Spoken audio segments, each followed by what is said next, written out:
Have you ever reflected on the word doing? Doing points to performance, achievement, effort.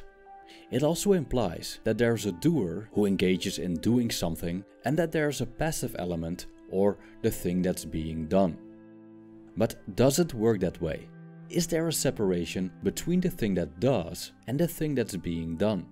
Or is the thing that does actually what's being done and vice versa? Ancient Taoist writers might urge us to think about doing and not doing a bit differently than we're used to. At the root of Taoist philosophy lies the idea of an all-encompassing force called Tao, from which all elements of the universe derive. From this viewpoint, everything happens as a whole, meaning that activities that seem isolated, individual and independent are part of one big cosmic dance. This means that when we stop doing, from a human perspective at least, the universe, including ourselves, is still moving on.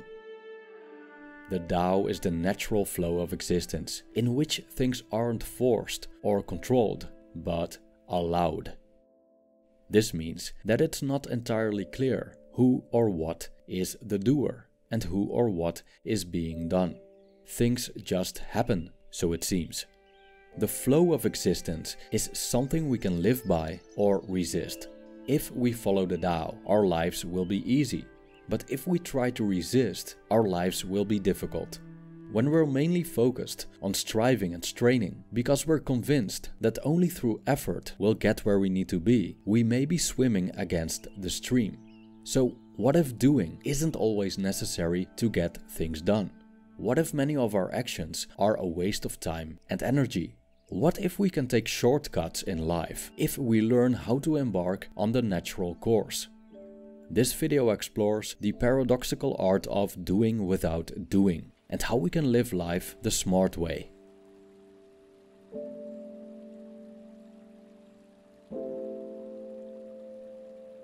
From a Taoist viewpoint, everything operates together, as the world is a sequence of components without a governing center. Sure, we could argue that the governing center of the body is the mind, but the mind is also governed by its environment. Without the environment, there is no mind. But without the mind and senses, there is no environment, as there is nothing to perceive it. When we look at the universe, we'll discover that everything is interdependent. There can only be high when there's low, light when there's dark, front when there's back.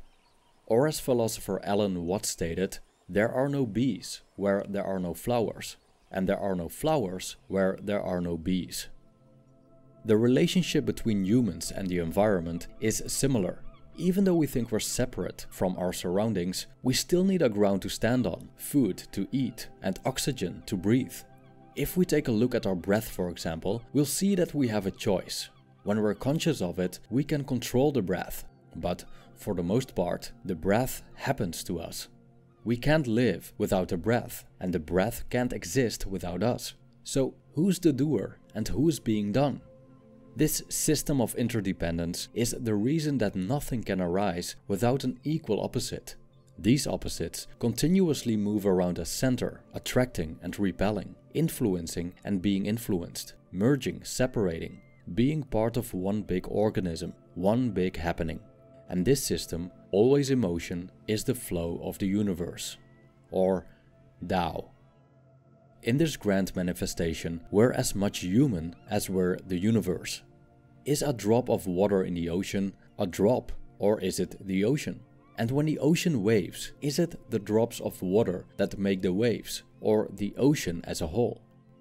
Terence James Stannis Gray, also known by the pen name Wei Wu Wei, put it beautifully, and I quote, "We are products of our circumstances. The play decides our role. The environment makes us instead of the other way around. As long as there's a you, doing or not doing, thinking or not thinking, meditating or not meditating, you are no closer to home than the day you were born." End quote. As human beings, we're part of and subject to the greatness of the universe. But we also are the universe, and the universe has a way of its own. Like a river, it flows at its own pace. Knowing the Tao, therefore, means becoming aware of the flow of life. And once that happens, we can flow with it, effortlessly, and let life carry us, instead of us carrying life. However, this is not what most people do. Force is followed by loss of strength. This is not the way of the Tao. That which goes against the Tao comes to an early end. The Tao represents natural order. It doesn't force, but allows, and everything falls into place. But this rather passive and accepting stance is not endorsed in our culture. We are encouraged to always be striving, always be acting, never be idle, not wait for things to happen, but make things happen. We seem to believe that progress and change are products of action only, and that if we let nature run its course, everything falls apart. But this collective pathological need for control leads to us building sandcastles in the surf. We fight uphill battles, sail off against the wind, and we're exhausting ourselves doing so. We can fight aging, for example, as much as we want by undergoing surgery, by using special anti-aging creams and hair dye, but no one has ever escaped the decay of our bodies, aside from those who died young. Like apples, we grow, and then break down and die. How much energy do we spend to fight this inevitable part of life? How much strength can we save by not seeing aging as such a big deal and allow for change to occur? The same goes for time. What's gone is gone. What's ahead lies ahead.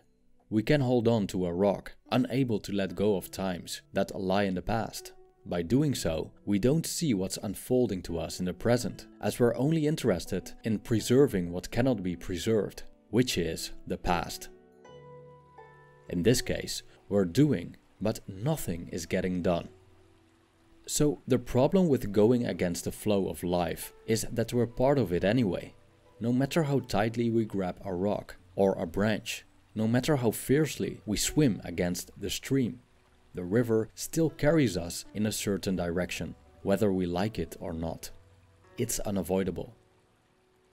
Nevertheless, waging war against the flow of life is considered the normal thing to do.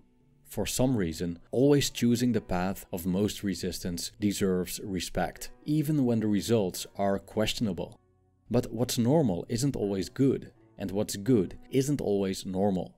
Sometimes it's better not to follow the herd, especially if the herd's behavior gets us nowhere. So, what can we do instead? Being and non-being produce each other. Difficult and easy complement each other. Long and short define each other. High and low oppose each other. Fore and aft follow each other. Therefore, the master can act without doing anything and teach without saying a word. Things come her way and she does not stop them. Things leave and she lets them go. The essence of doing without doing is getting things done without taking action or without effort. Doing nothing means that we let nature do its work as much as possible. We don't control, but delegate. We don't force, but allow.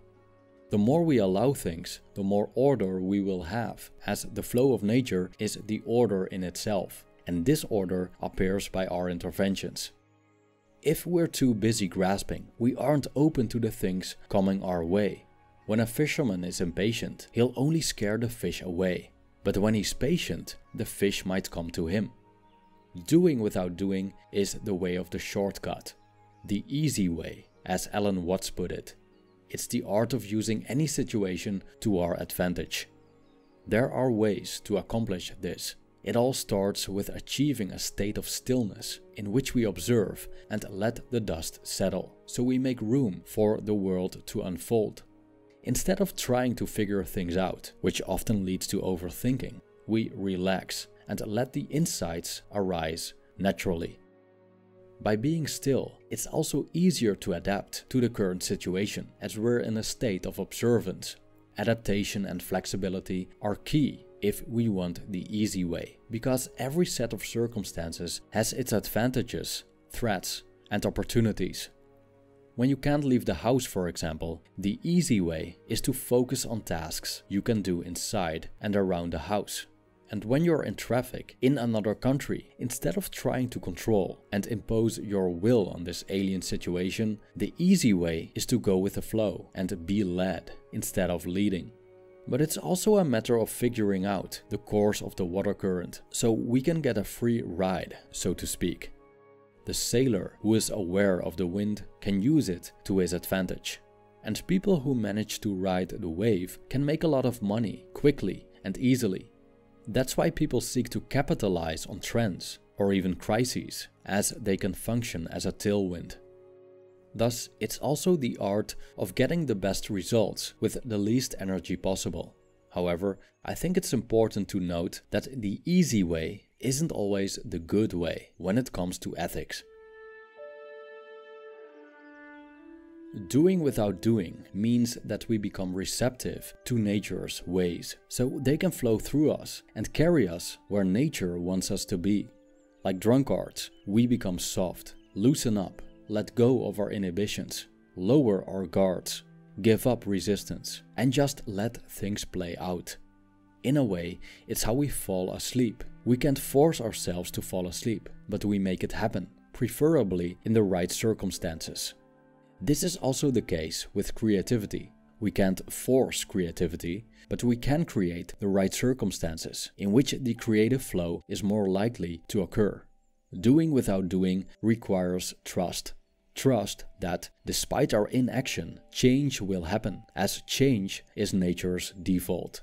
And the more we cease to work against it, the more we allow the universe to take care of itself. Or, as Lao Tzu stated, when you arrive at non-action, nothing will be left undone.